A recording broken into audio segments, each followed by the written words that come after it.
English echo. So ഇന്ന് നമ്മൾ നോക്കാനായിട്ട് പോകുന്നത് ബെൽദൂം ഡിംഗ്ര എഴുതിയിട്ടുള്ള ഫാക്ടറീസ് ആർ ഐസോർസ് എന്ന് പറഞ്ഞിട്ടുള്ള വളരെ ബ്യൂട്ടിഫുൾ ആയിട്ടുള്ള ഒരു പോമാണ്. ഈ ഫാക്ടറീസ് ആർ ഐസോർസ് എന്ന് പറയുന്നത് ഫാക്ടറികൾ കാഴ്ചയ്ക്ക് അരോചകമാണ് എന്നാണ് അതിൻ്റെ മലയാളം വേർഡ് മീനിങ്.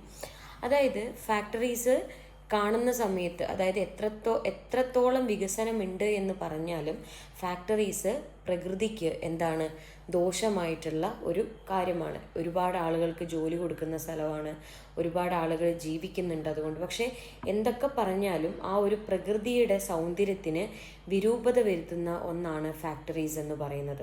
അപ്പോൾ നമ്മുടെ ഈ ഒരു പോയത്തിൽ പ്രകൃതിയുടെ സൗന്ദര്യവും അതുപോലെ തന്നെ ഈ ഒരു വ്യവസായവൽക്കരണം കാരണം, ഇൻഡസ്ട്രിയലൈസേഷൻ കാരണം പ്രകൃതിക്ക് വന്നിട്ടുള്ള ആ ഒരു വിരൂപതയെ പറ്റിയിട്ടുമാണ് എന്ത് ചെയ്യുന്നത്, സംസാരിക്കുന്നത്. പക്ഷെ ഇദ്ദേഹം പറയുകയാണ്, എത്രത്തോളം വിരൂപതയുണ്ടെങ്കിലും ആ വിരൂപതയിൽ നിന്ന് പോലും സൗന്ദര്യം കണ്ടെത്താൻ വേണ്ടി സാധിക്കുന്ന ആളുകളുണ്ട് എന്നാണ് ബെൽദൂം ഡിംഗ്ര പറയുന്നത്. സോ നമുക്ക് പോയത്തിൻ്റെ ഇൻട്രൊഡക്ഷൻ നോക്കാം. ബെൽദൂം ഡിംഗ്ര ഒരു ഇന്ത്യയിലെ ഫേമസ് ആയിട്ടുള്ള, അതായത് ഇന്ത്യൻ ഇൻഡിപെൻഡൻസിന് മുന്നേ ഇന്ത്യയിൽ ഉണ്ടായിരുന്ന ഒരു പ്രോമിനൻ്റ് ആയിട്ടുള്ളൊരു പോയറ്റാണ് ബെൽദൂം ഡിംഗ്ര. അദ്ദേഹം 1940 മുതൽ 1960 വരെ പാരീസിലായിരുന്നു ജീവിച്ചിരുന്നത്. അതുകൊണ്ട് തന്നെ അദ്ദേഹം യുനെസ്കോയിലെ ഇന്ത്യനെ റെപ്രസെൻറ്റേറ്റീവ് ചെയ്ത് പോയിട്ടുള്ള വ്യക്തിയായിരുന്നു നമ്മുടെ ബെൽദൂം ഡിംഗ്ര. അദ്ദേഹം ഒരു പോയറ്റായിരുന്നു, ഒരു എഴുത്തുകാരനായിരുന്നു, ഒരു ആർട്ട് ഹിസ്റ്റോറിയനായിരുന്നു, ഒരു എഡ്യൂക്കേറ്റർ, സ്പിരിച്വൽ സീക്കർ എന്നുള്ള രീതിയിലൊക്കെ അറിയപ്പെട്ടിരുന്ന വ്യക്തിയായിരുന്നു. അദ്ദേഹത്തിൻ്റെ പോയം, അതായത് അദ്ദേഹം എഴുതുന്ന കവിതകളൊക്കെ ഭയങ്കര പ്രതീക്ഷയും അതുപോലെ തന്നെ ഭയങ്കര ഋതവും ഒക്കെയുള്ള അങ്ങനത്തെ പോയമായിരുന്നു.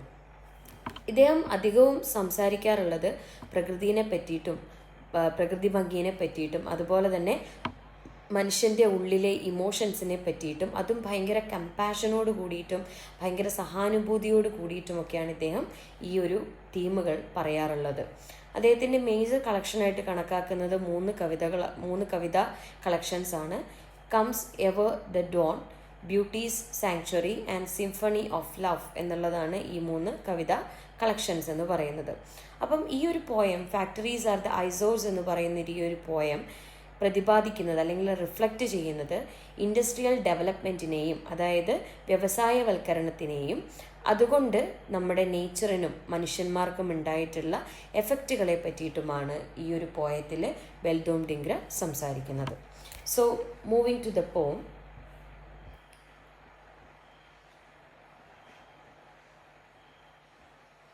The factories, eyesores as you say, make iron lines against the sky, standing to eastward, gaunt and high.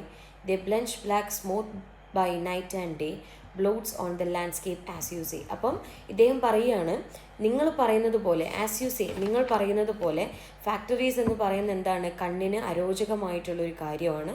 അതെങ്ങനെയാണ്, അത് ആകാശത്ത് വലിയ വലിയ ഇരുമ്പിൻ്റെ ലൈൻസ് ഉണ്ടാക്കുന്നുണ്ട്. അതായത് ഫാക്ടറികളിൽ വലിയ വലിയ ഫാക്ടറിയൊക്കെ നോക്കിക്കഴിഞ്ഞാൽ കാണാം, ഒരുപാട് മെഷീൻസും കാര്യങ്ങളൊക്കെ ഉള്ളത് കൊണ്ട് തന്നെ ഇലക്ട്രിസിറ്റിയും ബാക്കിയുള്ള കാര്യങ്ങളൊക്കെ കണക്ട് ചെയ്തിട്ടാണ് ഉണ്ടാവുക. അപ്പം ആകാശത്തേക്ക് നോക്കുന്ന സമയത്ത്, അതായത് ആകാശത്തിൻ്റെ അത്ര വലുപ്പമുള്ള ഫാക്ടറീസാണ് കാണാൻ വേണ്ടി സാധിക്കുന്നത്. ആ ആകാശത്തിലുടനീളം ഈ ഒരു ഫാക്ടറീസ് അയൺ ലൈൻസും എന്ത് ചെയ്യുന്നുണ്ട്, ഉണ്ടാക്കിയിട്ടിട്ടുണ്ട്. ഇതെങ്ങനെയാണ് ഈ ഫാക്ടറീസ് ഈസ്റ്റ് വേർഡ്, കിഴക്കോട്ട് തിരിഞ്ഞ് ഭയങ്കര ഭീമാകാരമായിട്ടുള്ള ഹൈറ്റുള്ള ഒരു വസ്തുവായിട്ടാണ് നിലകൊള്ളുന്നത്. എന്നിട്ട് ഈ ഫാക്ടറീസ് എന്തും ചെയ്യുന്നുണ്ട്, രാപ്പകലില്ലാതെ, ഡേ ആൻഡ് നൈറ്റ് എന്ന് പറയുന്ന വ്യത്യാസമില്ലാതെ കറുത്ത പുക പുറത്തേക്ക് തുപ്പുകയാണ് ചെയ്യുന്നതെന്നാണ് പോയറ്റ് പറയുന്നത്. സോ ആസ് യു സേ, നിങ്ങൾ പറയുന്നത് പോലെ തന്നെ ഈ ഒരു കറുത്ത പുക എന്തായിട്ടാണ് കാണുന്നത്, കറുത്ത പുക പ്രകൃതിയിലെ കറുത്ത പാടുകളായിട്ടാണ് ഓരോരുത്തർക്കും തോന്നുന്നത് എന്നാണ് പോയറ്റ് പറയുന്നത്. Weary and desperate with toil, man labors in that arid space. Time and again he turns his weights away from grimy smoke and soil, to pray he shall have done with toil. അപ്പം വീണ്ടും ഇദ്ദേഹം പറയുകയാണ്, അധ്വാനം കൊണ്ട്, അതായത് ഈ ഫാക്ടറിയിൽ ജോലി ചെയ്യുന്ന ആൾക്കാരെ പറ്റിയിട്ടാണ് രണ്ടാമത്തെ സ്റ്റാൻസയിൽ പറയുന്നത്. അധ്വാനം കൊണ്ട് തളർന്നും നിരാശനായിട്ടും ഇരിക്കുന്ന മാൻ ലേബേഴ്സിനെ നമുക്ക് ഈ ഒരു ഫാക്ടറിയിൽ കാണാൻ വേണ്ടി പറ്റും. അവരെവിടെയാണ് വർക്ക് ചെയ്യുന്ന, ഒരു എറിഡായിട്ടുള്ള, അതായത് ഭയങ്കര അൺപ്ലസൻ്റ് ആയിട്ടുള്ള ഒരു സ്പേസിലാണ് അവർ ജോലി ചെയ്യുന്നത്.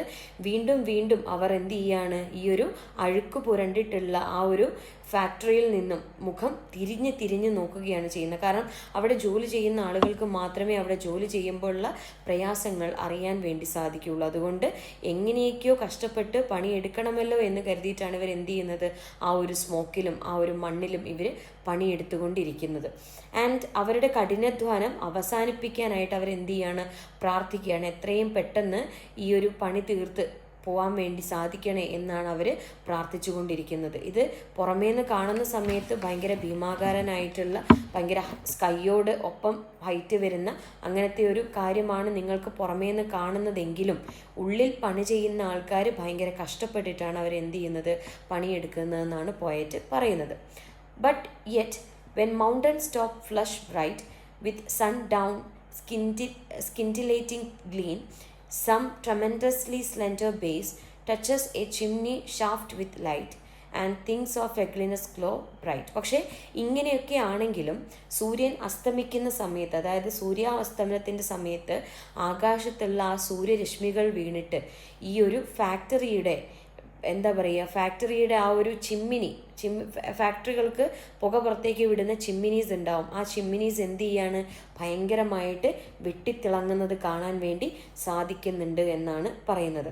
And things of ugliness glow bright, അങ്ങനെ ഭയങ്കര വിരൂപമായിട്ടുള്ള ഈ ഒരു ഫാക്ടറീസ് ആ ഒരു സമയത്ത് ഭയങ്കര ബ്യൂട്ടിഫുൾ ആയിട്ടാണ് എന്ത് ചെയ്യുന്നത്, തോന്നുന്നത് എന്നാണ് പോയറ്റ് പറയുന്നത്.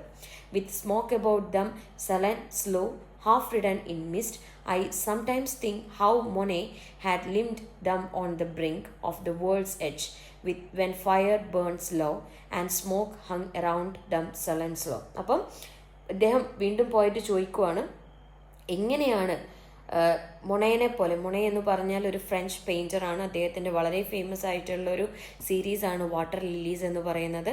അപ്പം ആ ഒരു മൊണേനെ പോലെ എങ്ങനെയാണ്, അല്ലെങ്കിൽ ആ മൊണയ്ക്ക് എങ്ങനെയാണ് ഈ ഒരു കാര്യം, അതായത് ഇത്രയും അഗ്ലി ആയിട്ടുള്ള ഈ ഒരു ഫാക്ടറീനെ വെച്ചിട്ട്, അല്ലെങ്കിൽ അഗ്ലി ആയിട്ടുള്ള പുക തുപ്പുന്ന ഈ ഒരു ഫാക്ടറീനെ ഇത്രയും മനോഹരമായിട്ട് വരയ്ക്കാൻ വേണ്ടി സാധിക്കുന്നത് എന്നാണ് നമ്മുടെ പോയറ്റ് ചോദിക്കുന്നത്. കാരണം ഈ ഫാക്ടറിക്ക് ചുറ്റും പുക എന്ത് ചെയ്യുന്നുണ്ട്, മന്ദഗതിയിൽ ഇങ്ങനെ മെല്ലെ മെല്ലെ മഞ്ഞിലിങ്ങനെ പതുങ്ങി ഇരിക്കുന്നത് കാണാൻ വേണ്ടി പറ്റും. അപ്പം ആ മറഞ്ഞിരിക്കുന്ന പുകേനെ പോലും ഭയങ്കര ഭംഗിയായിട്ടുള്ള രീതിയിൽ എങ്ങനെയാകും മൊണയ്ക്ക് ചിത്രീകരിക്കാനായിട്ടുണ്ടാവുക എന്നാണ് എനിക്ക് ആലോചിച്ചിട്ട് മനസ്സിലാവാത്തത് എന്നാണ് നമ്മുടെ പോയറ്റ് ചോദിക്കുന്നത്. നൗ ആർ ദേ ഐസോസ് ആസ് യു സേ, ഇപ്പം നിങ്ങൾ പറഞ്ഞതുപോലെ ശരിക്കും അത് കണ്ണിന് അരോചകമായിട്ടുള്ളൊരു കാര്യമാണോ ഈ ഒരു ഫാക്ടറികൾ എന്ന് പറയുന്നത്? At noon tide with though smoke tops, അപ്പോൾ ഉച്ച സമയത്തും ഈ ഒരു പുക എന്ത് ചെയ്യാണ്, ആകാശത്ത് ഇങ്ങനെ ഉയർന്ന് പൊങ്ങിക്കൊണ്ടിരിക്കുകയാണ്. മാൻ വർക്ക്സ് ബിനീറ്റ്, ആളുകൾ എന്ത് ചെയ്യുന്നുണ്ട്, അതിൻ്റെ താഴെ പണിയെടുത്തുകൊണ്ടിരിക്കുന്നുണ്ട്.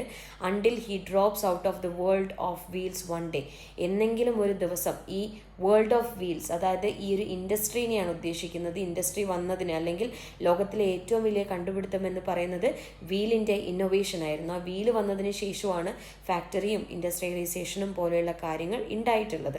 അപ്പം ഇവരെന്ത് ചെയ്യാണ്, ഈ ഒരു ഫാക്ടറിക്ക് താഴെ എന്നെങ്കിലും ഒരു ദിവസം ഈ ഒരു ഫാക്ടറിയിൽ നിന്നും പോകാൻ വേണ്ടി പറ്റും എന്നുള്ള വിശ്വാസത്തോട് കൂടിയിട്ടാണ് അവരെന്ത് ചെയ്യുന്നത്, ഈ ഒരു പണി എടുത്തുകൊണ്ടിരിക്കുന്നത്. വീണ്ടും പോയറ്റ് പറയുകയാണ്, ഫാക്ടറീസ് ആർ ഐസോസ് ആസ് യു സേ, നിങ്ങൾ പറഞ്ഞതുപോലെ ഫാക്ടറികൾ എന്താണ്, കണ്ണിന് അരോചകമായിട്ടുള്ള കാര്യമാണ്. അതായത് ചിത്രം കാണുന്ന സമയത്ത് ഒരു കലാകാരൻ ചിത്രം വരയ്ക്കുന്ന സമയത്ത് ഫാക്ടറീസ് എന്ന് പറയുന്നത് ചിലപ്പം കണ്ണിന് മനോഹാരിത തരുന്ന ഒന്നാണെങ്കിൽ, അതിൻ്റെ ഉള്ളിൽ പണിയെടുക്കുന്ന ആളുകൾക്കും അത് കാരണം പ്രകൃതിക്കും സംഭവിക്കുന്ന കാര്യങ്ങൾ എന്ന് പറയുന്നത് എന്താണ്, സോർഫുള്ളായിട്ടുള്ള അല്ലെങ്കിൽ അരോചകമായിട്ടുള്ള കാര്യമാണ് എന്നാണ് നമ്മുടെ പോയറ്റ് പറയുന്നത്. സോ നമുക്ക് ഈ ഒരു കവിതേൻ്റെ ഒരു ചെറിയ സമ്മറി നോക്കാം. അപ്പം ഈ ഒരു പോയം പ്രസൻറ്റ് ചെയ്യുന്നത് പോയറ്റിൻ്റെ ഒരു മിക്സ്ഡ് ആയിട്ടുള്ള ഒരു കൺഫ്യൂസിങ് ആയിട്ടുള്ള ഒരു മിക്സ്ഡ് ആയിട്ടുള്ള ഒരു ഫീലിങ്ങിനെയാണ്. എന്തിനെ സംബന്ധിച്ചിട്ടുള്ള വ്യവസായവൽക്കരണത്തിനെതിരെ ഭയങ്കര മിക്സ്ഡ് ആയിട്ടുള്ളൊരു ഫീലിങ്ങിനെ പറ്റിയിട്ടാണ് നമ്മുടെ പോയറ്റ് പറയുന്നത്. അദ്ദേഹം പറയുന്നത്, ഒരു സൈഡിൽ ഫാക്ടറികൾ എന്ന് പറയുന്നത് ഭയങ്കര അഗ്ലി ആയിട്ടുള്ള, നേച്ചറിനെ നശിപ്പിക്കുന്ന, കറുത്ത പുക പുറത്തേക്ക് വിടുന്ന, എൻവിറോൺമെൻറ്റിനെ പൊല്യൂട്ട് ചെയ്യുന്ന ഒന്നാണ് ഫാക്ടറീസ് എന്ന് പറയുന്നത്. അതുകൊണ്ട് തന്നെ the poet also highlights the hard and monotonous life of workers who labour endlessly in unhealthy condition. അപ്പം അവിടെ ജോലി ചെയ്യുന്ന ആളുകൾ എങ്ങനെയാണ്, ഭയങ്കര അൺഹെൽത്തി ആയിട്ടാണ് അവിടെ ജോലി ചെയ്തുകൊണ്ടിരിക്കുന്നത്. ഭയങ്കര അൺഹെൽത്തി ആയിട്ട്, ഇഷ്ടപ്പെടാത്ത, ഭയങ്കര എറിഡായിട്ടുള്ള അങ്ങനത്തെ ഒരു പ്ലേസിലാണ് എന്ത് ചെയ്തുകൊണ്ടിരിക്കുന്ന ആളുകൾ ജോലി ചെയ്തുകൊണ്ടിരിക്കുന്നത് എന്നാണ് അദ്ദേഹത്തിൻ്റെ ഒരു വശം എന്ന് പറയുന്നത്. അദ്ദേഹം പറയുന്നത് മറ്റൊരു കാര്യം എന്ന് പറഞ്ഞിട്ടുണ്ടെങ്കിൽ, ഈ ഫാക്ടറീസൊക്കെ അഗ്ലി ആയിട്ട് തോന്നുമെങ്കിലും സൺസെറ്റിൻ്റെ സമയത്ത് ഈ ഫാക്ടറീസ് എന്താണ്, ഭയങ്കര ബ്യൂട്ടിഫുൾ ആയിട്ടാണ് കാണാനായിട്ട്. ആ സണ്ണിൻ്റെ ലൈറ്റ് ഫാക്ടറിയിൽ അല്ലെങ്കിൽ ഫാക്ടറിയുടെ ചിമ്മിനീസിൽ വന്ന് ടച്ച് ചെയ്യുന്ന സമയത്ത് പോയറ്റ് അല്ലെങ്കിൽ ചിത്രകാരന്മാരുടെ ഉള്ളിൽ ഒരു ആർട്ടിസ്റ്റിക് ഇമേജാണ് ഉണ്ടാവുന്നത്. അപ്പോൾ മൊണേനെ പോലെ, ക്ലോഡ് മൊണേനെ പോലെ ഒരു പെയിൻറ്റർക്ക് ഈ ഒരു സാധനം, ഈ അഗ്ലി ആയിട്ടുള്ള ഒരു കാര്യം ആർട്ടായിട്ട് മാറ്റാൻ വേണ്ടി സാധിച്ചത് അപാരമായിട്ടുള്ള കഴിവാണ് എന്നാണ് നമ്മുടെ പോയറ്റ് പറയുന്നത്. And the poem shows that beauty and ugliness are relative, that depend on one's perspective. അതുപോലെ അദ്ദേഹം പറയാണ്, ഒരാളുടെ കണ്ണിലെ കാഴ്ചപ്പാടിലാണ് ഒരു സാധനം സൗന്ദര്യമുള്ളതും സൗന്ദര്യമില്ലാത്തതുമായിട്ട് മാറുന്നത്. ചിലപ്പം നിങ്ങൾ ഫാക്ടറി കാണുന്ന സമയത്ത് നിങ്ങൾക്കത് മോശമായിട്ടുള്ളൊരു കാര്യമായിട്ടായിരിക്കും തോന്നുന്നത്. പക്ഷെ മറ്റൊരു ആൾക്ക് ആ ഒരു ഫാക്ടറി കാണുന്ന സമയത്ത് ഭയങ്കര ബ്യൂട്ടിഫുൾ ആയിട്ടുള്ളൊരു കാര്യമായിട്ടായിരിക്കും തോന്നുന്നത് എന്നാണ് പറയുന്നത്. And at the same time it warns about the dangers of uncontrolled industrialisation and the need to protect nature. അതേ സമയത്ത് ഈ ഒരു കവിത ഇൻഡസ്ട്രിയലൈസേഷൻ്റെ അൺകൺട്രോൾഡ് ആയിട്ടുള്ള അപാകങ്ങളെ പറ്റിയിട്ടും അല്ലെങ്കിൽ ഡേഞ്ചേഴ്സിനെ പറ്റിയിട്ടും സംസാരിക്കുന്നുണ്ട്. ഈ ഒരു ഫാക്ടറികൾ കാണുന്ന സമയത്തെങ്കിലും നമുക്ക് നമ്മുടെ പ്രകൃതിയെ പ്രൊട്ടക്റ്റ് ചെയ്യാനായിട്ട് തോന്നണം എന്നാണ് പോയറ്റ് പറയുന്നത്. സോ ഒരു ചെറിയ കവിതയാണ്. എന്തെങ്കിലും സംശയങ്ങളുണ്ടെങ്കിൽ കമൻറ്റ് ചെയ്യുക. വീഡിയോ ഇഷ്ടമായിട്ടുണ്ടെങ്കിൽ ലൈക്ക് ചെയ്യുക, ഷെയർ ചെയ്യുക, സബ്സ്ക്രൈബ് ചെയ്യുക. അപ്പം അടുത്തൊരു വീഡിയോ ആയിട്ട് വരുന്നിടം വരെ ടാറ്റാ.